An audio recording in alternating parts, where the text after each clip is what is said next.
Next topic जो अपना है चैप्टर नंबर 10 में, दैट इज थ्योरम, है ना। थ्योरम 10.1 और 2 तो हमने पढ़ ली है। किसी बच्चे ने नहीं देखी है तो चैनल के डिस्क्रिप्शन में जाइए देख लीजिए।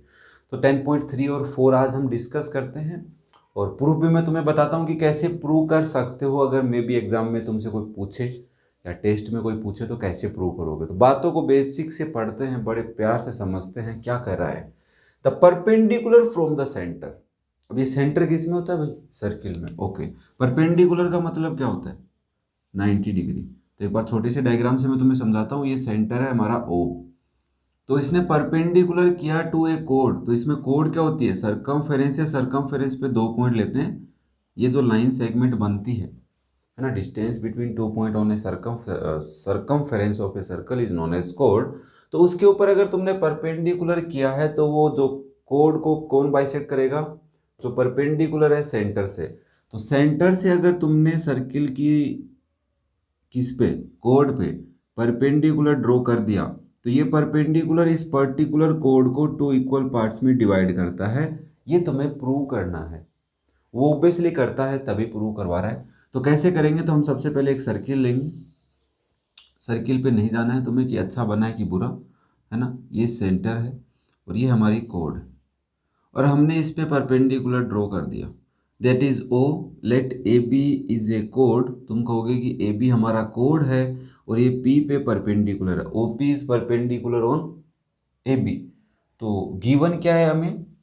अगर तुम लिखना चाहो तो लिख सकते हो। गिवन हमें है a circle with centre O and A B is a कोड, ए बी इज ए कोड and O P perpendicular on A B.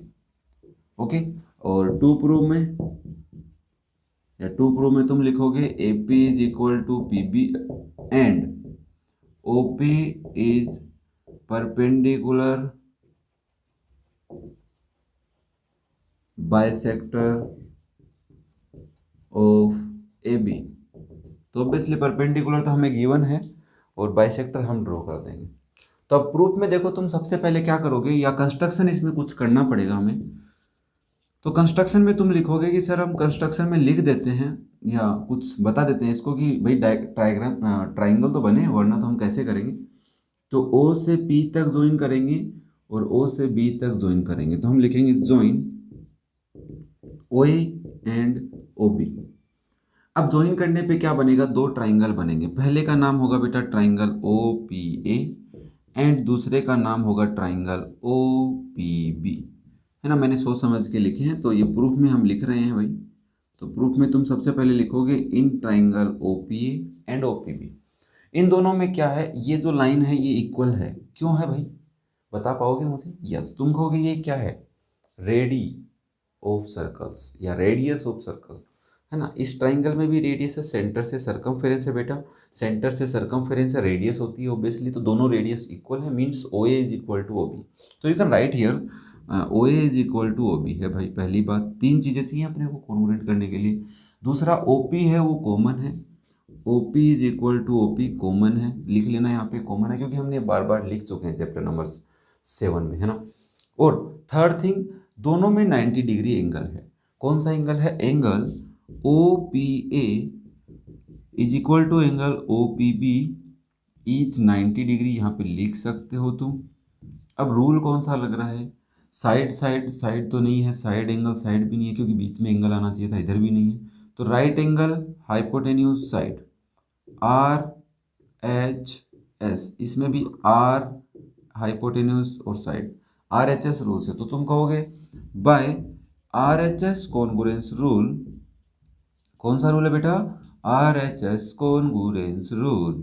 तुम कहोगे कि दोनों ट्राइंगल क्या हैं? कॉन्ग्रुएंट हैं। You can say that triangle O P A, नाम तुम और कुछ भी लिख सकते हो, दैट इज, बट इसी का आना चाहिए, ये याद रखना, है ना। अल्फ़ाबेट को आगे पीछे करके सोच समझ के लिखना। ये मैंने सोच समझ के लिखा था।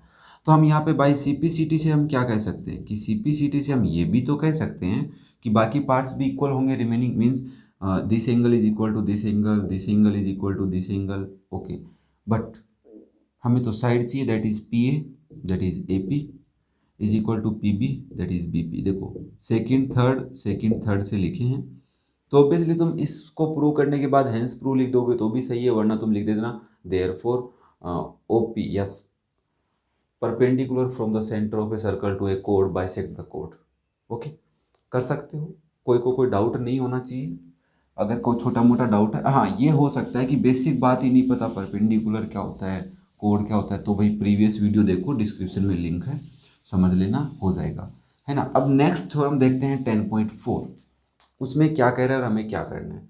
The line drawn through the centre of a circle to bisect A code, to bisect A code, कि वही बात वही कहना चाह रहा है, कुछ अलग नहीं कह रहा है। बट अब तुम्हें समझना है कि तुमने सेंटर से सर्किल की कोई कोड है, उस पर एक लाइन ड्रॉ की, कहाँ पे, बाइसेक्ट ऑफ ए कोड, कि वो बस बाइसेक्ट कर रही है, इज परपेंडिकुलर टू द कोड, वो परपेंडिकुलर भी होगी कोड पे, कि तुमने सेंटर से उस कोड ए बी पे या पी क्यू ले लेना, उस पे ओ पी ड्रॉ की, कहाँ है ये, बस बाइसेक्ट कर रही है, ओनली क्या कर रही है, बाइसेक्ट। तो ये कहना चाह रहा है कि वो परपेंडिकुलर भी होगी।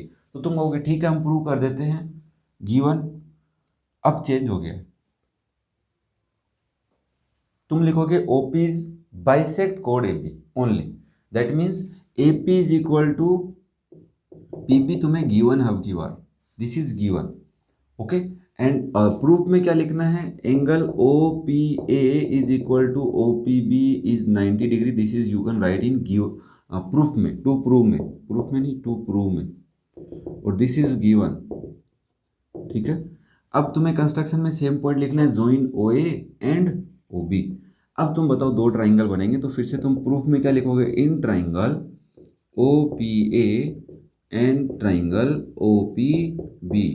पहली बात हमें गिवन है A P is equal to P B, क्यों है भाई, दिस इज गिवन, ये हमें गिवन है। Second thing O A is equal to O B, that is O A is equal to O B है बेटा, क्यों है बताओ जल्दी से, yes, radii of circle, circle की रेडियस है, या रेडी लिख दोगे तो भी चलेगा, रेडी है ना, इतना लिखोगे तो भी चलेगा। Third thing, O P equal है ओ पी के, क्योंकि कॉमन साइड है। अब हमारे पास एंगल नहीं था तो हमने साइड की हेल्प ली, तो S S S congruence rule इस पे अप्लाई हो गया बेटा। कौन सा रूल अप्लाई हुआ है, S S S congruence rule. तुम्हें भी दिख रहा है कि इस ट्राइंगल की और इस ट्राइंगल की तीनों साइड आपस में इक्वल हैं, तो हमने एक रूल पढ़ा था S S S congruent rule, उससे ये होता है कि दोनों ट्राइंगल क्या हैं, कॉन्ग्रुएंट। अब क्या लिख सकते हो, हाँ तुम लिखोगे therefore triangle O P A is congruent to triangle O P B.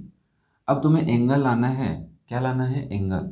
तो एंगल लाने के लिए थोड़ा सा एक्स्ट्रा वर्क करना होगा, that means you can write by simplicity से हम ये लिख सकते हैं कि angle O P A is equal to angle O P B, और हमें पता है कि है ना, ये लिख लिया। अब तुम लिखोगे since A B is a कोड, है ना। ये लिखना क्यों जरूरी है, ये इसलिए लिखना जरूरी है कि दोनों एंगल इक्वल हैं, ये बात तो मानी, बट जब ए बी लाइन सेगमेंट होगी तो पी उस पर कोई पॉइंट होगा, तो ये दोनों एंगल्स का सम कितना हो जाएगा, 90 डिग्री हो, 180 डिग्री हो जाएगा। Therefore angle A P O plus angle B P O, नाम कैसे भी लिखो, इज इक्वल टू 180 डिग्री, और साथ में लिख देना बेटा लीनियर पेयर से है ये, अदरवाइज नहीं होगा, लीनियर पेयर होगा तभी होता है ऐसा ना।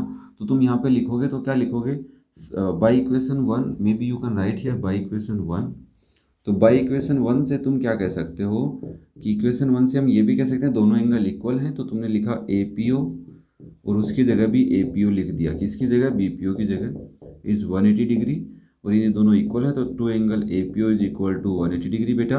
और यहाँ से तुम ए पी ओ की वैल्यू क्या निकाल के ला सकते हो कि 180 degree upon 2 that is equal to 90 degree.